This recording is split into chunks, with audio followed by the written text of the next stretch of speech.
Hello friends and welcome to the channel. इस video के अंदर हम फंक्शंस के टॉपिक को कंटिन्यू करेंगे। इस वीडियो के अंदर हम मज़ीद कुछ यूज़र डिफाइंड फंक्शंस को बना के देखेंगे और साथ में हम ये भी समझेंगे कि रिटर्न स्टेटमेंट्स जो फंक्शन के अंदर इस्तेमाल की जाती है उसका पर्पस क्या है और उसको हम किस तरीके से इस्तेमाल कर सकते हैं। और साथ ही में इस वीडियो की एंड पे हम एक कैलकुलेटर का प्रोग्राम बना के देखेंगे कि कैलकुलेटर के कुछ बेसिक्स अर्थमेटिक ऑपरेशंस हैं, उनके लिए किस तरीके से सेपरेट फंक्शंस को बनाए जा सकते हैं। अब आए ज़रा प्रोग्रामिंग की तरफ चलते हैं। पिछली वीडियो के अंदर हमने एक प्रोग्राम बनाया था जिसके अंदर हमने फंक्शंस को इस्तेमाल किया था। अगर आपने वो वीडियो नहीं देखी तो पहले वो वीडियो ज़रूर देख लीजिएगा। यहाँ पे हमने एक सिंपल वॉइड फंक्शन बनाया था जिसके बारे में मैं आपको बता चुका था। वॉइड का मतलब होता है नथिंग, यानी कि कुछ भी रिटर्न नहीं कर रहा। रिटर्न करने का मकसद क्या है, तो ये हम इस वीडियो के अंदर हम इसकी तफसीलात देखेंगे। अब यहाँ पे एक फंक्शन कॉल किया जा रहा है। अब जी जब ये फंक्शन कॉल किया जा रहा है तो इस फंक्शन के अंदर जितनी भी स्टेटमेंट्स लिखी हुई हैं वो स्टेटमेंट्स जो है वो यहाँ पे रन हो जा रही हैं, एग्जीक्यूट हो रही हैं, मगर कुछ भी कॉलिंग पार्ट को रिटर्न नहीं किया जा रहा। अब कॉलिंग पार्ट को रिटर्न करने से क्या मुराद है, अब हम ज़रा एक यहाँ पे रिटर्निंग फंक्शन बनाते हैं, तब मैं आपको अच्छे तरीके से एक्सप्लेन कर पाऊँगा। अब मैं यहाँ पे एक फंक्शन बना देता हूँ इंटीजर ऐड के नाम से, और इसके अब मैं पैरामीटर बना रहा हूँ। पैरामीटर का मतलब ये है कि जैसे हमने पिछली वीडियो के अंदर डिस्कस किया था, पैरामीटर का मतलब ये है कि यहाँ पे ये वो वेरिएबल्स होंगे, जब आप इसको कॉल करेंगे तो इन वेरिएबल्स को या इन वैल्यूज़ को देना ज़रूरी होगा। तो मैंने यहाँ पे बताया कि यहाँ पे इंटीजर के नाम से एक वेरिएबल लिया जाएगा और उसका नाम कुछ भी हो सकता है, और दूसरा भी इंटीजर के नाम से होगा और उसका जो नाम है कुछ भी हो सकता है। याद रहे कि यहाँ पे इस प्रोटोटाइप से सिर्फ इतना पता चल रहा है कि इसकी रिटर्न टाइप इंटीजर है और इसके अंदर दो वैल्यूज़ को ऐड किया जाएगा, दो वैल्यूज़ को इसमें इंसर्ट किया जाएगा, दोनों का नाम, दोनों की जो डेटा टाइप है वो इंटीजर होगी। वैल्यू का x और y होना ज़रूरी नहीं है। अब हम यहाँ पे जाके फंक्शन डेफिनेशन बनाते हैं। तो फंक्शन डेफिनेशन हम सेम नाम से बनाएंगे। हमने इसे कॉपी किया और यहाँ पे जाके पेस्ट कर दिया, ठीक है। अब हमें यहाँ पे सेमीकोलन की ज़रूरत नहीं है और हम यहाँ पे स्क्वायर ब्रैकेट्स कर्ली ब्रैकेट्स इस्तेमाल करेंगे। याद रहे जैसे मैंने पहले बताया था कि यहाँ पे वेरिएबल नेम का सेम होना ज़रूरी नहीं है, डेटा टाइप सेम होनी चाहिए। जैसे यहाँ पे फर्स्ट और सेकंड इंटीजर है तो यहाँ पे भी इंटीजर का होना ज़रूरी है। आप चाहें तो यहाँ पे a और b भी लिख सकते हैं, या जैसे पहले x और y लिखा हुआ था और वो x और y भी लिखा होगा तो कोई भी मसला नहीं है। मगर याद रहे कि ये वेरिएबल्स और ये वेरिएबल्स डिफरेंट है। सिर्फ इतना पता चल रहा है प्रोटोटाइप से कि ये दोनों इंटीजर होंगे, और यहाँ पे जो यहाँ से ये मालूम चल रहा है कि जो वैल्यूज़ इसमें आ रही हैं उनका नाम a और b होगा। अब करते क्या है, यहाँ पे हम रिटर्न स्टेटमेंट लिख देते हैं, रिटर्न a प्लस b। अब इसको इस्तेमाल कैसे करना है, हम यहाँ पे इंटीजर एक वेरिएबल ले लेते हैं और हम उसका नाम रिजल्ट रख देते हैं। अब यहाँ पे हम फंक्शन को कॉल करेंगे, कौन सा, ये फंक्शन। कॉलिंग पार्ट में याद रहे कि आपके पास सिर्फ और सिर्फ फंक्शन का नाम आता है और उसकी वैल्यूज़ आती हैं। वैल्यूज़ किसी भी वेरिएबल में रख के भी दी जा सकती हैं और डायरेक्ट आप वैल्यू भी लिख सकते हैं। तो मैं यहाँ पे फ़िलहाल डायरेक्ट वैल्यू लिखना चाह रहा हूँ ताकि मैं आपको समझा सकूँ। अब यहाँ पर ये जो लिखा हुआ है ये सिर्फ और सिर्फ कॉलिंग पार्ट है।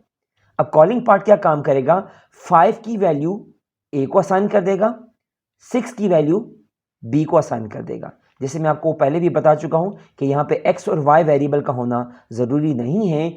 प्रोटोटाइप से सिर्फ और सिर्फ ये मालूम होता है कि पहला वेरिएबल या वैल्यू इंटीजर होगी और दूसरी भी इंटीजर। तो इसी तरीके से हमने यहाँ पे भी इंटीजर दिए, यहाँ पे भी इंटीजर, तो यहाँ पे भी इंटीजर डेटा टाइप है। मगर फंक्शन के अंदर 5 वैल्यू a के नाम से समझी जाएगी और 6 वैल्यू b के नाम से समझी जाएगी। तो हमने यहाँ क्या किया, a प्लस b को रिटर्न किया।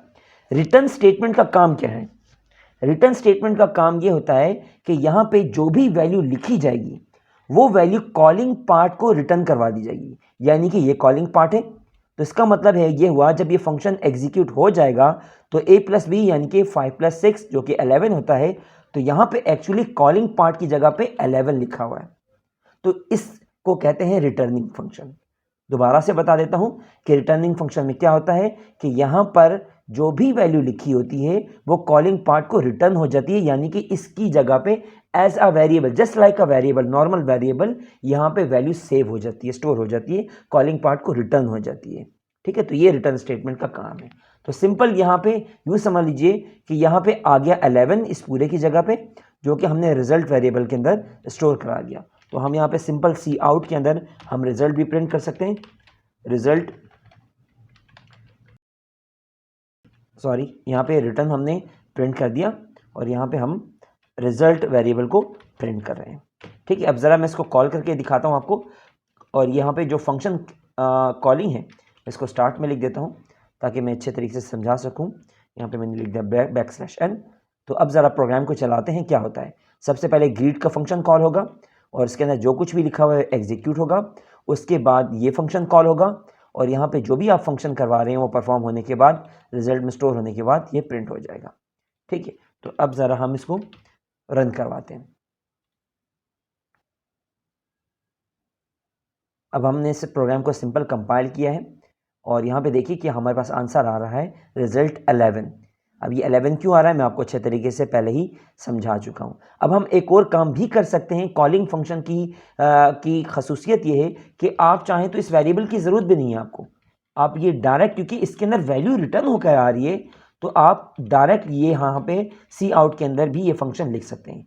याद रहे, जो हमारे पास वॉइड फंक्शंस होते हैं, वॉइड फंक्शंस आप किसी भी सी आउट के अंदर नहीं रख सकते और किसी भी वेरिएबल के अगेंस्ट जिस तरीके से इस तरह से पहले लिखा हुआ था रिजल्ट, आप ये नहीं लिख सकते। ये एक इल्लीगल लाइन हो जाएगी। क्यों नहीं लिख सकते? क्योंकि यहाँ पे कुछ रिटर्न होके नहीं आ रहा। हाँ, ये अपने काम ज़रूर परफॉर्म कर रहा है मगर यहाँ पे रिटर्न होकर कुछ नहीं आ रहा। तो ये डिफरेंस होता है आपके पास कॉलिंग फंक्शंस में और वॉइड फंक्शंस में और हमारे पास रिटर्न फंक्शंस में। अब यहाँ पे जो मैंने लिखा है प्रोग्राम स्टिल सेम पहले की तरह ही परफॉर्म करेगा। अब हमारे लिए प्रोग्राम मज़ीद आसान हो गया है। अब हमें यहाँ पे वेरिएबल को डिक्लेयर, इंटीजर वेरिएबल को जो रिजल्ट हमने बनाया था, रिजल्ट के नाम से वेरिएबल बनाया था, उसकी ज़रूरत नहीं आई है। अब इसको ज़रा रन करके देखते हैं। प्रोग्राम हमारा बिल्कुल स्टिल सेम काम कर रहा है। अब हम ये काम करते हैं कि हम जल्दी से मज़ीद फंक्शंस बना देते हैं और अर्थमेटिक ऑपरेशंस को परफॉर्म कर लेते हैं। नेक्स्ट मैंने बना दिया इंटीजर सब्ट्रैक्ट के नाम से और सेम मैंने वही स्ट्रक्चर फॉलो किया कि भाई इंटीजर का हमने x और नेक्स्ट हमने इंटीजर y ले लिया। ठीक है, तो बहुत आसानी है। हम इसी फंक्शन को दोबारा से कॉपी करके पेस्ट कर देते हैं और इसका नाम चेंज कर देते हैं, ऐड से हम सब्ट्रैक्ट कर देते हैं और यहाँ पे अब हम माइनस का साइन इस्तेमाल कर लेंगे। तो इसी तरीके से मज़ीद बाकी फंक्शन भी बना देते हैं अपने अर्थमेटिक फंक्शंस के लिए।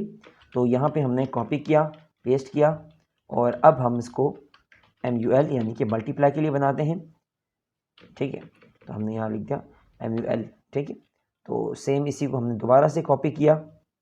अब हम मल्टीप्लाई के लिए फंक्शन बना रहे हैं, तो अब हमने मल्टीप्लाई के लिए यहाँ पे SUB की जगह MUL लिख दिया। याद रहे, जो नाम आपने यहाँ इस्तेमाल किए हैं वही नाम यहाँ होने चाहिए। अब जैसे मैंने यहाँ पे मिस्टेक की है, यहाँ पे मैंने M कैपिटल से लिखा है या M स्मॉल से लिखा है, तो इसमें मिस्टेक आएगी। तो मुझे यहाँ पे भी M स्मॉल से लिखना पड़ेगा। अब लास्ट ऑपरेशन हम परफॉर्म करने के लिए बना देते हैं। कॉपी किया, पेस्ट कर दिया और हम इसका नाम रख देते हैं DIV और सेम इसी तरीके से ये काम हम नीचे भी परफॉर्म कर देते हैं। एक और फंक्शन हम यहाँ पे बना देते हैं, किस नाम से, DIV के नाम से। अब इनको इस्तेमाल कैसे करना है यहाँ पे वो भी हम कर देते हैं। डिवीजन के लिए हम इंटीजर के बजाय हम यहाँ पे फ्लोट ले लेते हैं, फ्लोट डेटा टाइप। ठीक है, और यहाँ पे वेरिएबल्स भी हम फ्लोट ले लेते हैं। ये क्यों कर रहे हैं? क्योंकि डिवीजन का आंसर अक्सर पॉइंट में आता है, तो बेहतर है कि हम इसे फ्लोट वेरिएबल ही रखें। तो यहाँ पे हमने फ्लोट वेरिएबल ले लिए, यहाँ पे भी हम फ्लोट कर देते हैं रिटर्न टाइप, ताकि हमारे पास जो आंसर रिटर्न होकर आए वो फ्लोट में आए। यहाँ पे भी हमने फ्लोट कर दिया और यहाँ पे भी हमने फ्लोट कर दिया। अब इसको इस्तेमाल करने के हम स्विच केस का इस्तेमाल करते हैं। ठीक है, तो स्विच केस में हम क्या काम करते हैं, पहले तो हम यहाँ पे ग्रीट मैसेज प्रिंट करते हैं। तो ग्रीट मैसेज में हम क्या करते हैं, हमने यहाँ पे लिख दिया please select option for operation. ये हमने क्यों किया मैं अभी आपको बता देता हूँ। तो कॉपी किया, पेस्ट किया। अब मैं यहाँ पे अपने ऑप्शंस लिखना चाह रहा हूँ जो मैं स्क्रीन के ऊपर प्रिंट करवाना चाह रहा हूँ। तो मैंने लिखा 1 के लिए हमारे पास है ऐड \n, फिर मैंने लिखा 2, उसके लिए भी हमने लिख दिया \n और 2 पे हमने लिख दिया सब्ट्रैक्ट और फिर हमने 3 पे लिख दिया MUL फिर और यहाँ पे भी हमने लिख दिया \n, उसके बाद हमने क्या है 4 डॉट और यहाँ पे हमने लिख दिया PIV। अब ये क्या काम किया है, ये स्क्रीन के ऊपर हमने सिंपल मेन्यू प्रिंट करवाया है।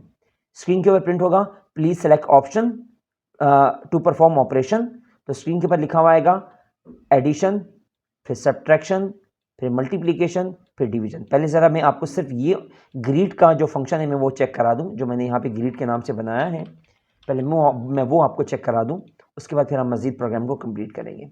अब यहाँ पे देखेंगे स्क्रीन के ऊपर अच्छे तरीके से प्रिंट हो रहा है please select option for operation 1 के लिए ऐड, सब्ट्रैक्ट, मल्टीप्लाई और डिवाइड। अब हमें यहाँ पे क्या करना है, हमें यूज़र से इनपुट भी लेना है, तो हम यूज़र से इनपुट ले लेंगे ग्रीड के बाद। यहाँ पे हम सी इन की स्टेटमेंट लिख ली और हमने यहाँ पे यूज़र से इनपुट ले लिया और यहाँ पे हम ले लेते हैं इंटीजर चॉइस। ठीक है, अब चॉइस वेरिएबल के अंदर इनपुट ले लेते हैं। यूज़र यहाँ पे 1 2 3 या 4 जो भी इंटर करेगा तो हम उस हिसाब से यहाँ पे स्विच का प्रोग्राम बना देते हैं। ठीक है, स्विच में हमने यहाँ पे चॉइस लिख दिया। स्विच प्रोग्राम के बारे में अगर जो है वो आपको तफसीलात मालूम नहीं है तो मेरी स्विच की वीडियो ज़रूर जाके देख लीजिएगा। तो हमने यहाँ पे लिख दिया केस 1। केस 1 के लिए हम क्या परफॉर्म करने वाले थे, ऐड का फंक्शन, और यहाँ पे हमने एडिशन करना है। तो एडिशन के लिए ऑब्वियसली हमें वैल्यूज़ भी चाहिए होंगी, तो वैल्यूज़ हम किस तरीके से लेंगे। अब हम वैल्यूज़ के लिए चॉइस सेलेक्ट करने के बाद हमें एक और मेन्यू प्रिंट करना है यूज़र के लिए। तो हम यहाँ पे क्या काम करते हैं, सी आउट, हमने लिख दिया इंटर योर वैल्यूज़। अब हम यहाँ पे वैल्यूज़ इंटर करेंगे \n और यहाँ पे हम 2 वेरिएबल्स मज़ीद डिक्लेयर कर देते हैं इंटीजर के साथ। यहाँ पे हमने यहाँ पे ले लिया a, b। अब a और b का इनपुट हम यहाँ पे लेने वाले हैं, तो हमने यहाँ लिया सी इन a b, 2 इनपुट हम एक साथ ले लेंगे। ठीक है, अब 2 इनपुट हम यहाँ पे इस्तेमाल करेंगे, जो भी अगर किसी ने a इंटर किया है तो a और b। ठीक है, तो ये बहुत ही सिंपल सा प्रोग्राम है।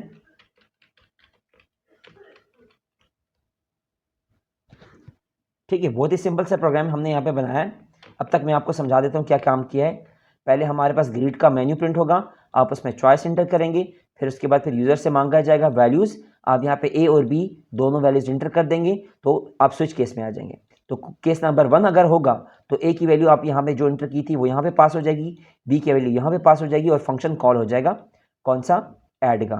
ऐड के फंक्शन से वैल्यू रिटर्न होकर आएगी जो आप यहाँ पे प्रिंट करवाना चाह रहे हैं। इसके बाद तो सिंपली हम क्या काम करते हैं कि हम यहाँ पे ऐड के फंक्शन में ये प्रिंट करा देते हैं। ठीक है, तो हमने यहाँ पे प्रिंट करा दिया। ठीक है, तो ये इस तरीके से आप फंक्शन कॉलिंग करना चाहें कर सकते हैं। ठीक है, तो मैं यहाँ से इस कॉलिंग पार्ट को पहले वाले इसमें लिख देता हूँ ताकि मेरा लाइन ऑफ कोड पहले से कम हो जाए। ठीक है, तो अब ये मैंने सिंपल सी एक लाइन लिख दी है। अब मैं मज़ीद इसी लाइन को बाकी केसेस के लिए भी इस्तेमाल कर लूँगा। अब मैं इसे कॉपी कर लेता हूँ ताकि मैं इसे 4 टाइम पेस्ट कर सकूँ, 1 2 एंड 3। ठीक है, अब मैं इनको चेंज कर देता हूँ अकॉर्डिंग टू अवर सिनेरियो। हमारे सिनेरियो के हिसाब से पहले हमारे पास केस 1 है, फिर केस 2 है, फिर केस 3 है, फिर आखिर में हमारे पास केस 4 है। केस 1 पे ऐड था, केस 2 पे SUB, केस 3 पे हमारे पास था MUL मल्टीप्लिकेशन और केस 4 पे हमारे पास था DIV। ठीक है, उम्मीद है आपको यहाँ तक बात समझ में आ चुकी होगी। आखिर में हम यहाँ पे डिफ़ॉल्ट का केस भी लिख देते हैं। ठीक है, और डिफ़ॉल्ट के लिए हम यहाँ पे लेबल भी लगा सकते हैं। ठीक है, लेबल में हम क्या प्रिंट कर सकते हैं मैं आपको वो भी ज़रा समझा देता हूँ। बहुत आसान तरीका है, हम यहाँ पे लिख देते हैं LB। ठीक है, और हमने यहाँ पे लेबल ले लिया और यहाँ पे हम लिख देंगे गो टू LB। अगर कोई इनमें से कोई केस गलत इंटर करेगा तो हम ऑटोमेटिकली दोबारा से इस पे जंप कर जाएंगे। ठीक है, तो बहुत अच्छा हमारे पास प्रोग्राम बन जाएगा। अब ज़रा मैं इस प्रोग्राम को चला के दिखाता हूँ और फिर हम इस प्रोग्राम को समझने की कोशिश करते हैं। अच्छा, अभी मैंने प्रोग्राम कंपाइल किया है तो मेरे पास ये एक एरर आ रहा है। एरर क्यों आ रहा है, क्योंकि हमने मल्टीप्लिकेशन के लिए यहाँ पे हमने इंटीजर इस्तेमाल किया है और यहाँ पे मल्टीप्लिकेशन के लिए हमने फ्लोट इस्तेमाल कर लिया है। ठीक है, तो हम ज़रा इसको उलट कर देते हैं। ये मैंने डिवीजन के लिए करना चाहिए था, तो हम दोनों प्रोग्राम का नाम चेंज कर देते हैं। ये मैंने कर दिया इसका नाम डिवीजन। और उसका नाम कर दिया म्यू एल मल्टीप्लाई, और ये मल्टीप्लिकेशन है। ठीक है, तो अब ज़रा इसको दोबारा से कंपाइल करते हैं। ठीक है, प्रोग्राम चल पड़ा। अब मैं पहले कोशिश करता हूँ मैं रॉन्ग यहाँ पे चॉइस एंटर करने की। मैंने चॉइस नंबर 5 एंटर किया। ठीक है, तो वो मुझसे वैल्यूज़ मांग रहा है। वैल्यूज़ वाला प्रोग्राम जो है वो मैं उसको भी चेंज कर दूंगा कि वैल्यूज़ जो है वो यहाँ पे मुझसे नहीं मांगनी चाहिए थी वैसे, खैर कोई मसला नहीं। तो हमने यहाँ पे 2 वैल्यूज़ एंटर की 14। अब वो मुझसे दोबारा से चॉइस मांग रहा है क्योंकि अब हमने रॉन्ग चॉइस एंटर की है। तो अब हम एक काम करते हैं कि इस प्रोग्राम को मज़ीद इम्प्रूव करने के लिए हम यहाँ पे एक और लाइन प्रिंट कर देते हैं, सी आउट, लिख दें रॉन्ग चॉइस प्लीज सेलेक्ट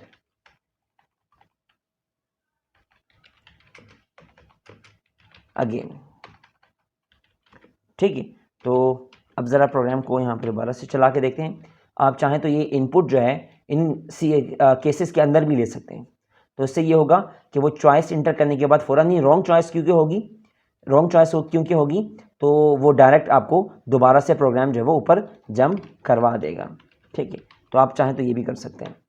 ठीक है, तो हम ज़रा वीडियो को एंडिंग की तरफ लेके जाते हैं।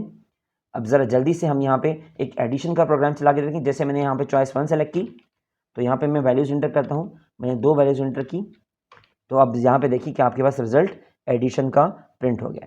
तो ये एक अच्छा तरीका है, फंक्शंस के ज़रिए हमने फंक्शंस को इस्तेमाल करके हमने यहाँ पे एक प्रोग्राम बना दिया और उसके अंदर हमने स्विच केस का भी इस्तेमाल कर लिया और कैलकुलेटर भी हमारा बन गया। तो इस तरीके से आप कैलकुलेटर के बाकी फंक्शंस जितने भी हैं आपके पास, अब वो तमाम फंक्शंस के लिए भी आप बना सकते हैं और एक प्रॉपर कैलकुलेटर यहाँ पे आप बना सकते हैं। ठीक है, तो इस वीडियो के लिए इतना है। नेक्स्ट वीडियो में मिलेंगे, तब तक के लिए अल्लाह हाफिज़।